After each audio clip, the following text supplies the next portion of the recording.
एक बात आज आपसे कहना चाहेंगे भोपाल की इस पावन धरा पर, मेरी माताएं, मेरी जीजियों और मेरे जीजाओं,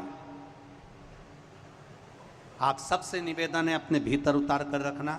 कई बार आपके मन में आ जाता है कि मेरी पड़ोसन का 4 मंजिल का बिल्डिंग बन गई। कई बार आपके मन में आ जाता है मेरी पड़ोसन के दोनों बेटों की सरकारी नौकरी लग गई।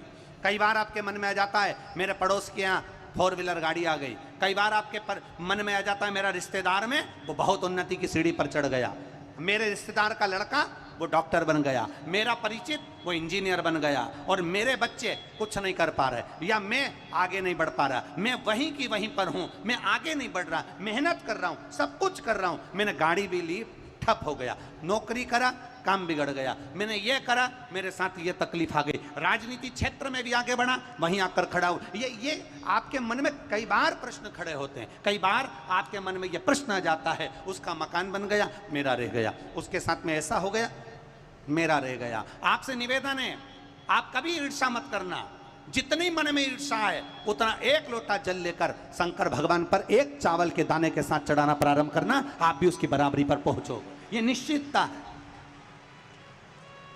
आप भी चावल का एक दाना लेकर, आप भी एक बेलपत्र लेकर, अगर बेलपत्र नहीं है तो शंकर भगवान की बेलपत्र उठाकर शिव पर चढ़ाना प्रारंभ करना। इस बेलपत्र को चढ़ाने के तरीके बहुत हैं, अलग अलग तरीके से बेलपत्र चढ़ाई जाती है, बहुत ध्यान देना। जब आपको कई बार पुरानी कथाएं निकाल कर यूट्यूब पर श्रवण करना, पुरानी कथाओं को निकालना और यूट्यूब पर श्रवण करिए, पुरानी कथाओं को निकालिए और उसको सुनना प्रारंभ करना।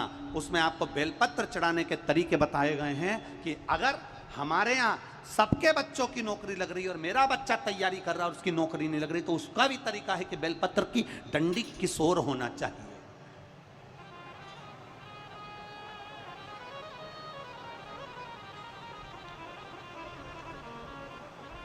किसी ने ये प्रश्न पर लोग ऑब्जेक्शन लेने वाले ले लेते हैं, कई लोगों को जो ईर्ष्या होती है तो वो कह भी देते हैं, अरे सियोर वाले महाराज का बनाया हुआ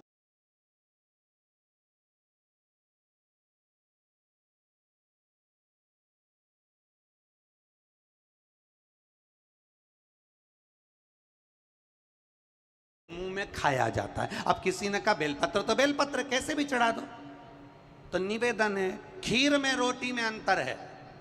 खीर को तोड़कर सब्जी में लगाकर खाया जाता है और रोटी को, खीर को चम्मच में लेकर या कटोरी में लेकर खाया जाता है कि पिया जाता है? बोलो बोलो, जम के बोलो, पिया जाता है। अब आपने तो कह दिया थाली में रखा सारा सामान एक जैसा है, अचार भी थाली में रखा है, सब्जी भी रखी है, दाल भी रखी है, खीर भी रखी है, अमरस भी रखा है, सबका खाने का तरीका अलग है। उसी तरह बेलपत्र को चढ़ाने का तरीका भी अलग है। आपको लगा मैंने बहुत मेहनत करी पर मेरा मकान नहीं बन पाया, बहुत मेहनत करी, उसमें बेलपत्री चढ़ाने का तरीका अलग है।